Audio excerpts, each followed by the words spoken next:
London Real, sponsored by Bulletproof Coffee. We've had Edward Snowden. We've had him kind of on the run. I guess now he's been given asylum, maybe temporarily in Russia. And I know you probably feel a bit. I don't know what the right word is. You feel similar to the way he might have felt, because you were kind of on the run there for a while in '96, and you had to leave the country. And I was just wondering what your perspective is on Snowden. I know it's a very big question, and the way it's kind of played out in the last 3 months, and if your opinions have changed since the first information came out. I think my opinions have strengthened along the same line, actually. But yes, he's the only other intelligence whistleblower I'm aware of who came out and preemptively went on the run before the story broke in the media. Most other whistleblowers out themselves, and then get the story out, or they get caught for leaking. So it did bring back a lot of memories, and the sort of tension of trying to flee a country and get through the border controls and get on that plane, and then finally you're in the air and you're safe, is quite something to live through.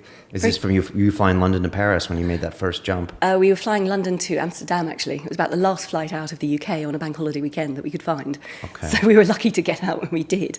And that was only about 12 hours ahead of the story breaking. So it was all very, near the knuckle. So yeah, I feel a lot of empathy for what he's been through. In terms of what he's done, I think he's planned it very, very carefully.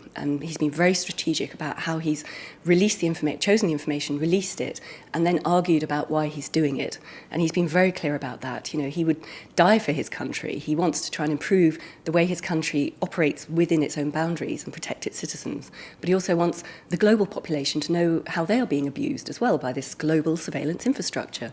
And the fact that he said his one fear right up front was that what he had done would change nothing, I think says a lot, because he really wants to affect that change for public good. So I just get the sense he probably has looked at other whistleblowers' stories and experiences, and he's learned from our mistakes. So I think he's played it very carefully. I mean, I've called him Whistleblower 2.0, but I think he's way out there, actually. He's very ahead of the game, yeah. Did he have help? Do you think he had coaching from, the WikiLeaks people or Assange or anyone, or do you think this was his own masterminded plan as far as how to release the information? I think my understanding is that it was a solo effort, at least to begin with. Okay. My sense is that he spent a lot of time angsting over whether or not he should do it, from what he said publicly, which is very little, and that he chose the material he thought very strongly in the public interest, and he plotted his way around doing it. He spent months trying to identify a really good journalist to work with, and he did. I mean, Glenn Greenwald is a very, very good journalist with a high-profile track record on the subjects that Snowden wanted to talk about. Was it Guardian? Is that the one? Well, he went to Greenwald first. Okay. I mean, Greenwald has different columns on different places, but yes, obviously he leaked it in The Guardian. But I think that process of identifying the right journalist to work for shows that there was months of planning. And then we know that he emailed Glenn, I think around Christmas time last year, and it took months for the whole thing to build up. So he would have been on his own at that point, wondering what to do, not being able to talk to anybody or confide in anybody. So very, very isolating. Obviously then, once the story broke, then Greenwald has been very supportive and has the fire in his belly to fight for his source. And obviously WikiLeaks, as a sort of high-tech conduit, a publisher for whistleblowers, is really very keen to help protect him as much as they can with their capabilities at the moment.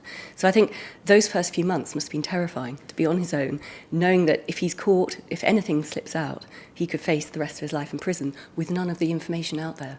So that must have been so frightening for him.